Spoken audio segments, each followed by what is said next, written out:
সম্পাদ্য ৭-এ আমাদের প্রদত্ত কোণের সমান করে একটি কোণ আঁকতে হবে। মনে করো এখানে একটি কোণ দেওয়া আছে, কোণ এক্স। এখন আমরা একে চাঁদার সাহায্যে মেপে দেখতে পারি। চাঁদার সাহায্যে মেপে দেখলে দেখা যাবে এই কোণের পরিমাপ হলো ৫০ ডিগ্রি। তাহলে আমরা চাঁদার সাহায্যে মেপে এখানে ৫০ ডিগ্রি পরিমাপের আরেকটি কোণ আঁকতে পারি। চলো তাহলে একে দেখি। প্রথমে যে কোনো পরিমাপের একটি রশ্মি নিতে হবে, তারপর চাঁদার সাহায্যে ৫০ ডিগ্রি মেপে নিতে হবে। এখন দেখো স্কেলের সাহায্যে আমরা ৫০ ডিগ্রি একটি কোণ আঁকতে পারবো। এই কোণের নাম দিতে পারি আমরা কোণ ওয়াই। তাহলে আমরা চাঁদার সাহায্যে কোণ এক্স এর সমান করে কোণ ওয়াই আঁকলাম, অর্থাৎ কোণ এক্স এবং কোণ ওয়াই পরস্পর সমান। কিন্তু সবসময় এভাবে কোণ আঁকা সম্ভব নাও হতে পারে।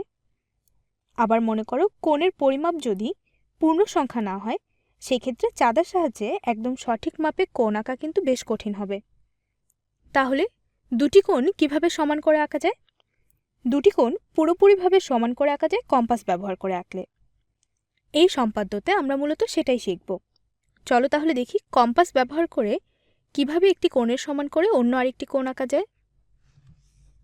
মনে করো একটি কোণ দেওয়া আছে, কোণ এ। এখন আমরা কম্পাস ব্যবহার করে এই কোণের সমান করে একটি কোণ আঁকব। প্রথমে স্কেলের সাহায্যে মেপে যে কোনো পরিমাপের একটি রশ্মি নেই। এই রশ্মিটির পরিমাপ যে কোনো কিছু হতে পারে। কেন বলো তো? কারণ দুটি কোণ সমান হলেও তাদের বাহুগুলোর দৈর্ঘ্য সমান নাও হতে পারে। এই কারণে এই কোণের সমান করে কোণ আঁকতে হলেও এই বাহুর সমান বাহু নিতে হবে এমন কোনো কথা নেই। আমরা যে কোনো পরিমাপের একটি রশ্মি নিতে পারি। এখন দেখো এর একটি নাম দেওয়া প্রয়োজন। আমরা এই রশ্মির নাম দিতে পারি পিএম রশ্মি।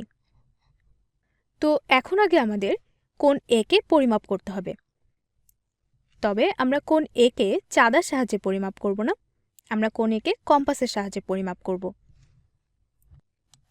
দেখো কম্পাসের কাঁটাটি এ বিন্দুতে বসাই। তারপর যে কোনো ব্যাসার্ধ নিয়ে এ বিন্দুকে কেন্দ্র করে একটি বৃত্তচাপ আঁকি। তোমরাও আমার সাথে আঁকতে থাকো, তাহলে বুঝতে পারবে কিভাবে আঁকতে হয়। এই বৃত্তচাপটির কোনো নির্দিষ্ট পরিমাপ নেই, তুমি তোমার সুবিধামতো যে কোনো পরিমাপের একটি বৃত্তচাপ নিতে পারবে। দেখো এই বৃত্তচাপটি কোণ এ এর বাহুগুলোকে ছেদ করেছে। আমরা এই ছেদবিন্দুগুলোর নাম দিতে পারি। ধরো এই ছেদবিন্দুর নাম হলো বি এবং এই ছেদবিন্দুর নাম হলো সি। এখন আমরা এই একই ব্যাসার্ধ নিয়ে পি বিন্দুকে কেন্দ্র করে পিএম রশ্মির ওপর বৃত্তচাপ আঁকি। খেয়াল রাখবে কম্পাসের কাঁটাটির মাপ যাতে একই থাকে। পি বিন্দুকে কেন্দ্র করে পিএম রশ্মির ওপর বৃত্তচাপ আঁকছি। দেখো এই বৃত্তচাপটি পিএম রশ্মিকে ছেদ করেছে। এই ছেদবিন্দুর নাম দিতে পারি আমরা কিউ বিন্দু। এবার আমরা কম্পাসের সাহায্যে বিসি এর দৈর্ঘ্য মেপে নেব। কম্পাসের সাহায্যে আমরা বিসি এর দৈর্ঘ্য মেপে নিই।